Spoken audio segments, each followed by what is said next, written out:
Alhamdulillah ya, hari ini kita bisa kembali masuk belajar dalam materi nah, sebelum mulai pelajaran ada baiknya kita berdoa dan mempersiapkan kalian untuk siap dalam belajar. Oke, silakan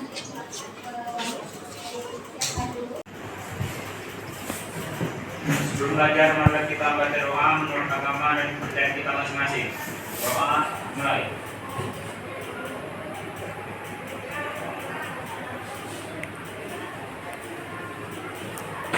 Doa selesai. Ucapkan salam. Assalamualaikum warahmatullahi wabarakatuh. Waalaikumsalam warahmatullahi wabarakatuh. Selamat pagi. Pagi. Sehat semuanya? Sehat. Kita sarapan? Sehat. Ada yang tidak masuk? Ya, yuk. Ada ya? Apa keterangannya? Sakit. Sakit ya? Sakit ya? Oke. Kemudian siapa lagi? Ilham. Ilham? Izin. Izin? Mana dia? Rumah sakit? Jenguk keluarganya. Jadi ada dua ya? Kita hadir ya hari ini. Nanti kita akan melanjutkan kembali materi kita yang sebelumnya yang sudah pernah kita pelajari ya, yaitu tentang apa? Asam dan basa. Apa saja yang sudah dipelajari? Konsep asam basa. Kemudian praktikum tentang apa? Tentang indikator alami dan menggunakan juga kertas lampus ya. Nah, sebelum kita memulai pelajaran untuk materi kita selanjutnya, yaitu untuk hari ini, silakan kalian buka di HP aplikasi Quizizz ya, buka di Google, ketik Quizizz. Silakan kalian lihat layar di depan.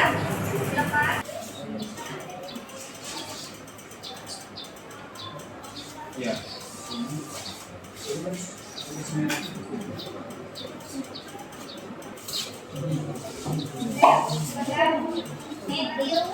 Kalian buat yang nama yang sebenarnya ya, jangan pakai nama samaran atau nama keren.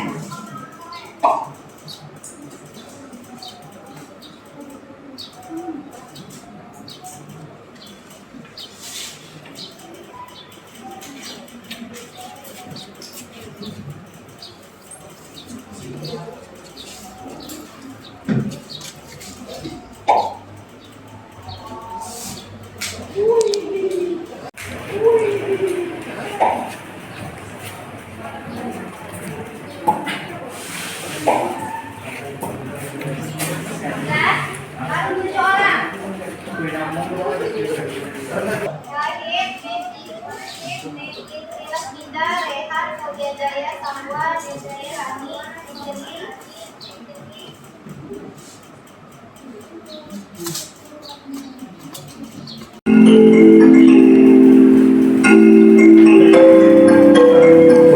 Apa jawabannya?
Nah, lihat ya hasilnya ya. Ini hasilnya ya.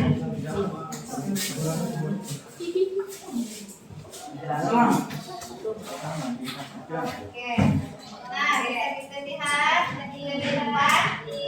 Untuk peringkat pertama sementara itu ada Sharon ya, Sarah. Setia kepada Nah, ini pelajar. baru pengetahuan awal ya. Sebenarnya ini yang akan nanti kita pelajari pada hari ini ya. Oke. Bagaimana kuisnya? Seru? Oke. Nah, pada hari ini kalian akan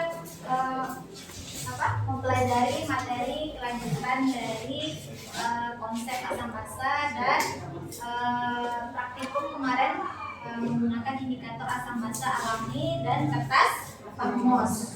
Nah, tujuan pembelajaran kita hari ini yaitu tentang menghitung. Nah, jadi kita masuk ke perhitungan lagi ya. Menghitung kekuatan asam dan basa. Kemudian yang kedua yaitu menghubungkan kekuatan asam basa dengan derajat ionisasi, yaitu dengan menggunakan harga Ka, harga Kb berdasarkan konsentrasi. Jadi hari ini tujuan pembelajaran kita hari ini itu ada dua. Apa tadi yang pertama? Menghitung apa? Ya, kekuatan asam dan basa. Dan yang kedua menghubungkan apa? Kekuatan asam basa dengan derajat ionisasi, harga Ka dan harga Kb berdasarkan apa? Konsentrasi. Oke. Nah, sebelum kita mulai diskusi, Ibu ingin mengingatkan kembali ini materi kita yang kemarin, yaitu tentang teori asam basa. Salah satu teori asam basa kemarin apa? Yang pertama Arrhenius. Arrhenius dia menjelaskan tentang apa? Asam dan basa itu bagaimana? Masih ingat? Asam jika dilarutkan di dalam air akan terionisasi, sehingga dia akan H+-nya ya. Nah, H+-nya itu yang menentukan dia bawa asam. Nah, kemudian kalau basa ya OH- ya. Nah, kemudian di situ ternyata ada apa hubungannya dengan kekuatan asam dan basa yang akan kita pelajari hari ini, yaitu tentang pH. Jadi yang mengukur tentang derajat keasaman atau derajat kebasaan dari suatu larutan itu yaitu dari pH. pH itu tentang apa? Kekuatan asam dan basa. Nah, kemarin kalian sudah melakukan percobaan menggunakan kertas lakmus ya, lakmus biru dan lakmus merah. Nah, percobaannya kan kalian mencobakan beberapa larutan ya. Di situ ada sabun, kemudian ada indikator alaminya kunyit. Untuk indikator yang buatannya apa? Kertas lakmus. Nah, ketika diberikan kertas lakmus biru, kalian teteskan ke larutan sabun, berubah warna menjadi apa dia? Merah. Berarti menandakan dia basah. Ya. Kalau kertas lakmus merah diteteskan kemudian dia berubah menjadi biru, berarti dia basah. Kalau dia kertas lakmus biru diteteskan suatu larutan berubah menjadi warna merah, berarti dia asam. Nah, kemarin yang asam sama yang basah apa saja kemarin? Larutannya. Yang basah contohnya sabun. Terus apa lagi? NaOH. Nah, kemudian kalau yang asam kemarin kita coba apa? HCl. Apa lagi? Ya. Oke. Nah, itu untuk mengingat kembali ya pelajaran kita yang kemarin. Nah, ini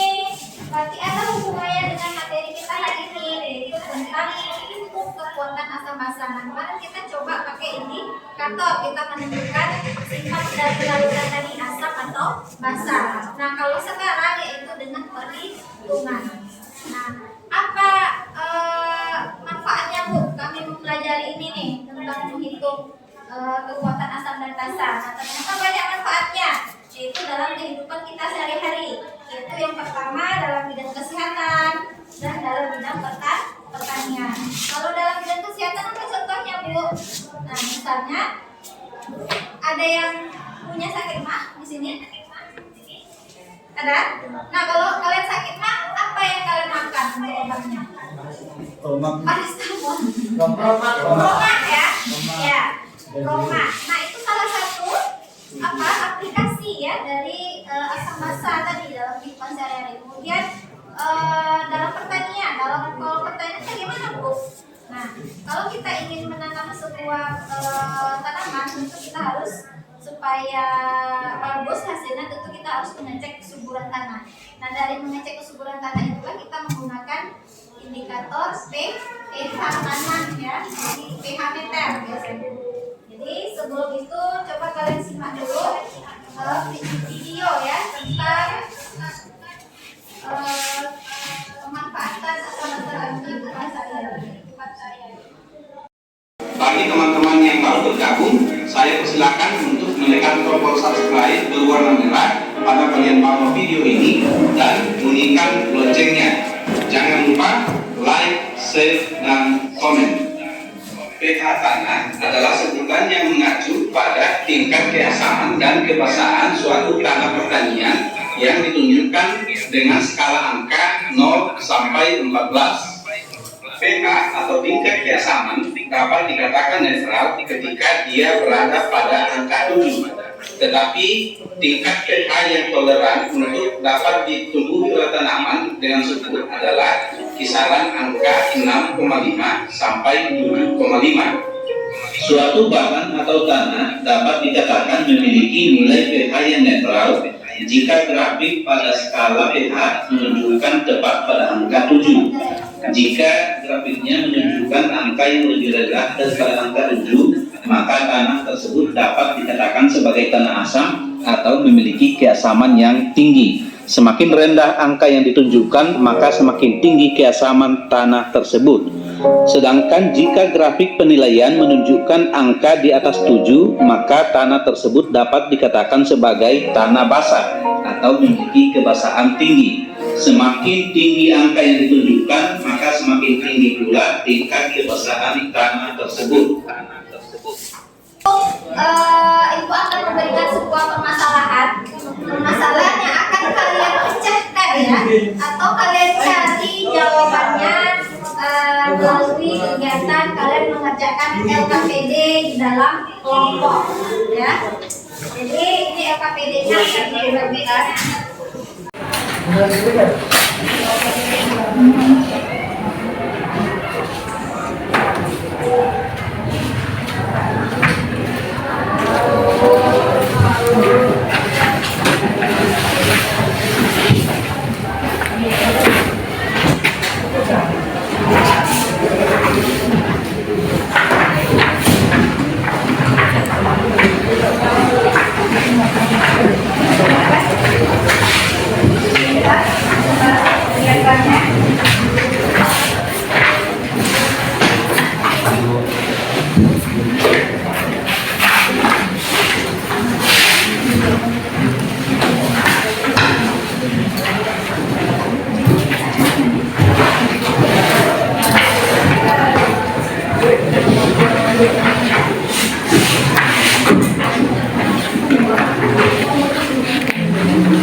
Nah, sebelum kalian mengerjakan LKPD-nya, Ibu akan memberikan penjelasan ya tentang bagaimana cara mengerjakan LKPD-nya.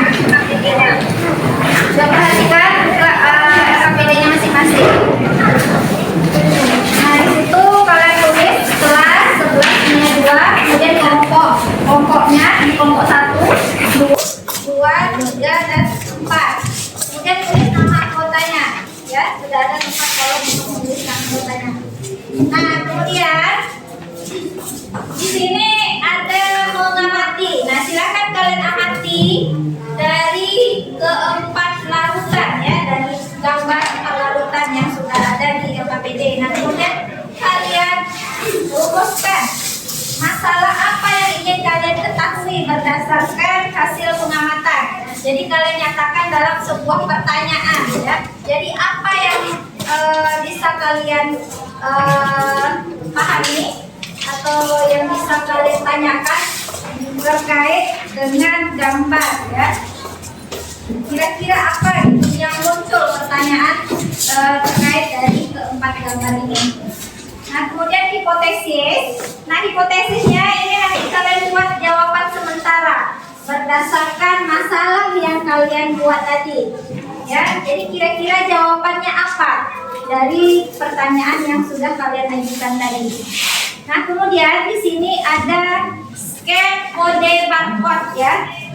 Nah, scan kode barcode ini nanti silahkan kalian scan untuk melihat video materi ya tentang derajat ionisasi dan hubungan pH dengan pOH. Ya, setelah kalian pelajari materinya, kemudian baru kalian jawab pertanyaan yang ada di LKPD. Ya. Nah, setelah kalian menjawab pertanyaan, nanti kalian buat kesimpulan, kemudian kalian persiapkan presentasi ya dengan menggunakan aplikasi Canva. Nah, sudah disiapkan ya? Oke. Nah, jadi kalian buat presentasinya tentang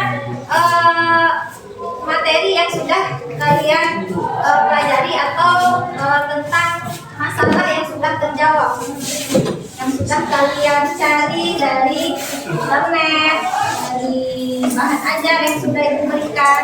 Jadi nanti kalian masukkan ke dalam presentasi untuk akan dipresentasikan ke depan.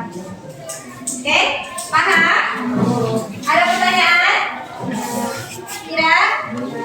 Oke, silakan bekerja dalam kelompoknya masing-masing. Oke, silakan.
Dalam komen kayak apa NJS?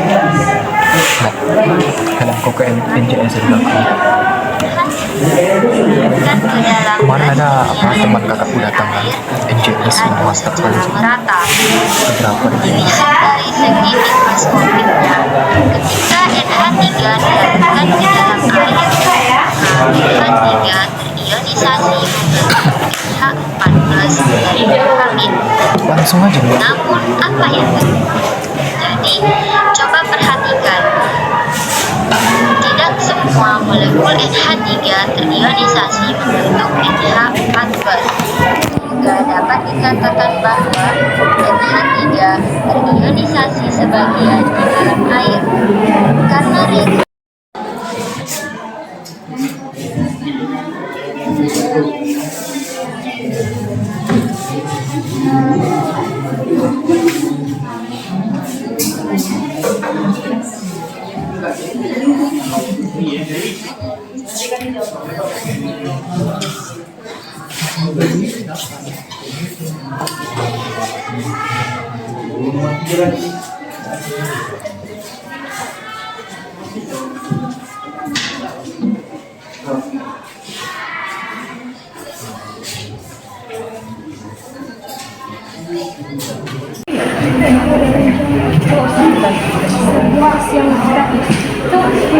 Enggak, ini aja.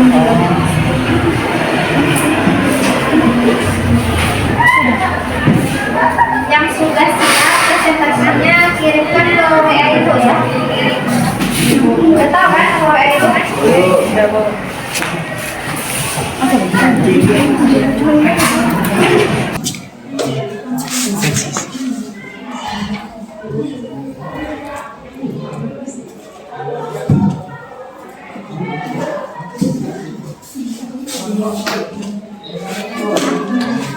Mana nih? Ya, apa?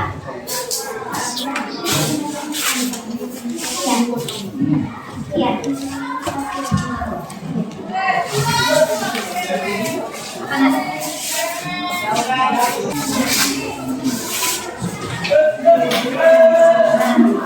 Di sini.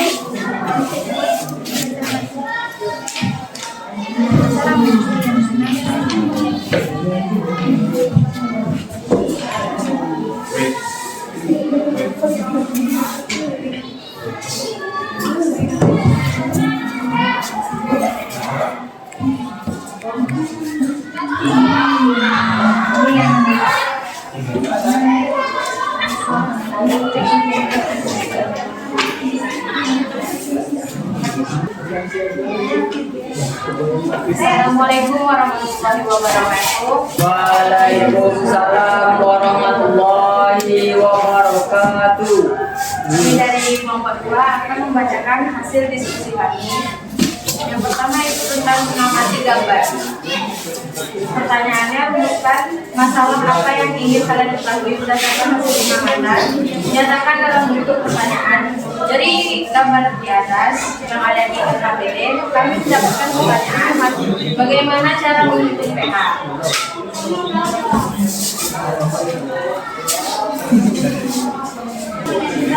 Dengan menggunakan unsur dasar kata. Larutan yang berbuka datang deskripsi pH secara matang. Larutan yang berbuka datang sudah? Ya, silakan dari kelompok lain berikan pertanyaan. Bagaimana hubungan nilai konsentrasi kampus dan propamin? Bagaimana hubungan ya konsentrasi tablas dan propamin terhadap pH? Oke, catat dulu ya pertanyaannya. Konsentrasi tablas dan konsentrasi propamin.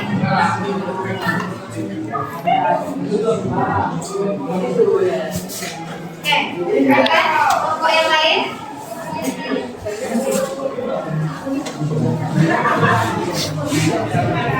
Kita berhubungan di lampu, jadi presentasinya tidak bisa ditampilkan ya.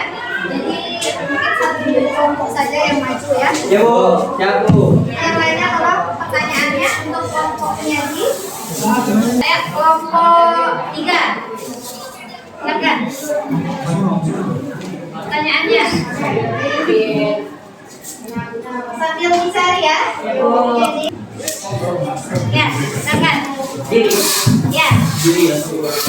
Ya, perkenalkan nama saya Muhammad Azmira dari kelompok 3. Tanya, dari mana dapat angka 14 dari rumus KPH dan POA?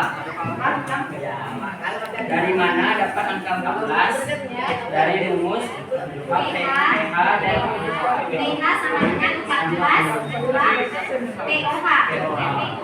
Oke, siap. Ini angka 14-nya ya yang ditanyakan ya. Terima kasih. Ini kelompok 4. Tanya. Ya. Tinggi. Silakan. Bagaimana hubungan Nah, yang lain ya. Bagaimana hubungan PH dan POH? Bagaimana hubungan 14 ya? Kalau ini hubungan PH dengan POH. Oke. Saya dapat menjawab pertanyaan dari kelompok 1. Bagaimana hubungan nilai H+ dan OH- terhadap pH? Jawabannya pH sama dengan min log H+, kalau pOH sama dengan min log OH-. Bagaimana? Kelompok 1 sudah puas? Puas. Saya akan menjawab pertanyaan dari kelompok 3. Dari mana dapat angka 14 dari rumus hubungan pH dan pOH? Jawabannya, berdasarkan hasil percobaan basa dilarutkan di dalam air sehingga terionisasi menjadi ion H+ dan OH-. Ion OH- sama dengan jumlah ion air, di mana reaksi air sama dengan H2 melepas menjadi H+ tambah OH-. Jadi tetapkan kesetimbangan Kc sama dengan H+ kali OH- per H2O. Kc H2O sama dengan Kw sama dengan H+ kali OH-. Sekian dari kami kelompok 2. Jika ada kesalahan mohon dimaafkan. Assalamualaikum warahmatullahi wabarakatuh. Waalaikumsalam Siapa dulu ya?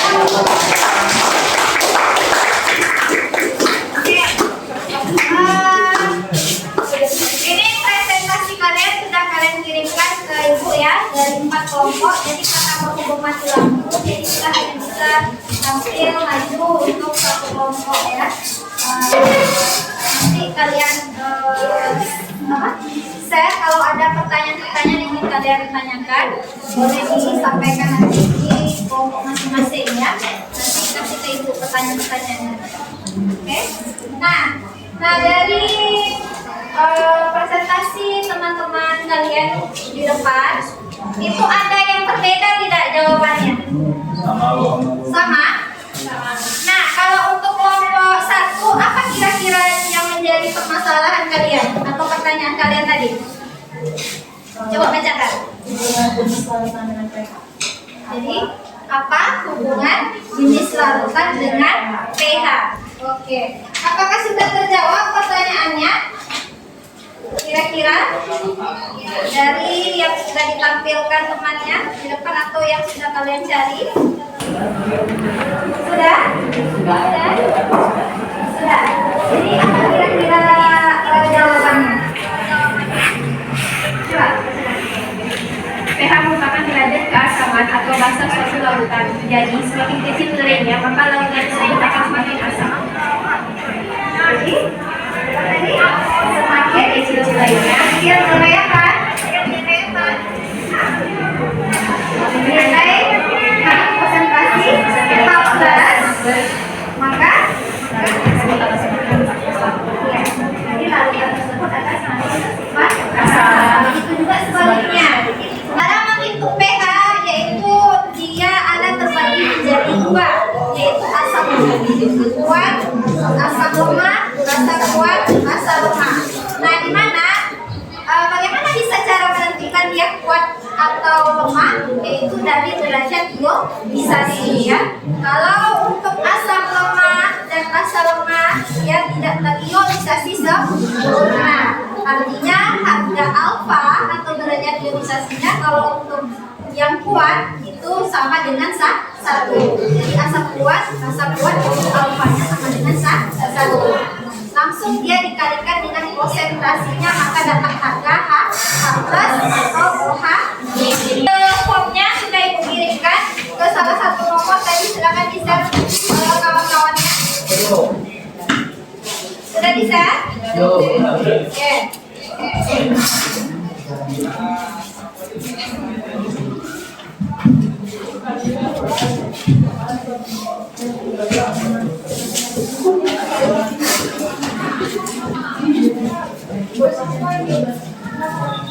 Sudah? Nah, silakan kalian buka linknya. Link buka formnya.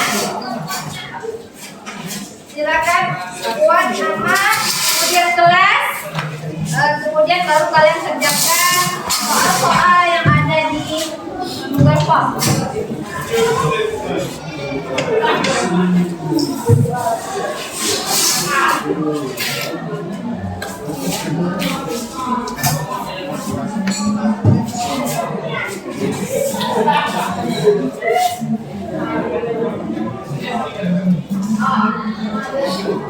Oke, Bu.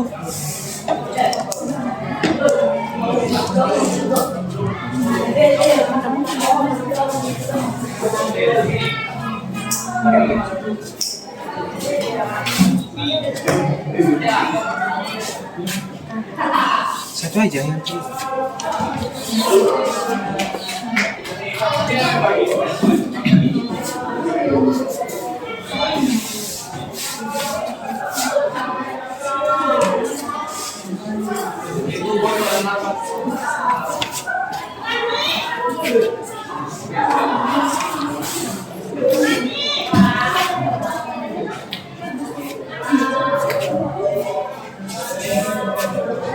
Untuk materi selanjutnya, yaitu kita akan melakukan pembuatan buat PH dengan menggunakan kertas indikator dan PH meter. Ya, ini tolong dibaca lagi bukunya pertemuan kita selanjutnya. Ya. Untuk pembelajaran kita hari ini kita ucapkan alhamdulillah. Ya. Semoga apa yang sudah kita pelajari hari ini bisa bermanfaat untuk kalian dan bisa digunakan untuk silakan pimpin untuk berdoa Wahid. Latihan seluruhnya siap-siap. Untuk pelajaran kita hari ini, sudah kita baca doa menurut agama percaya kita masing-masing.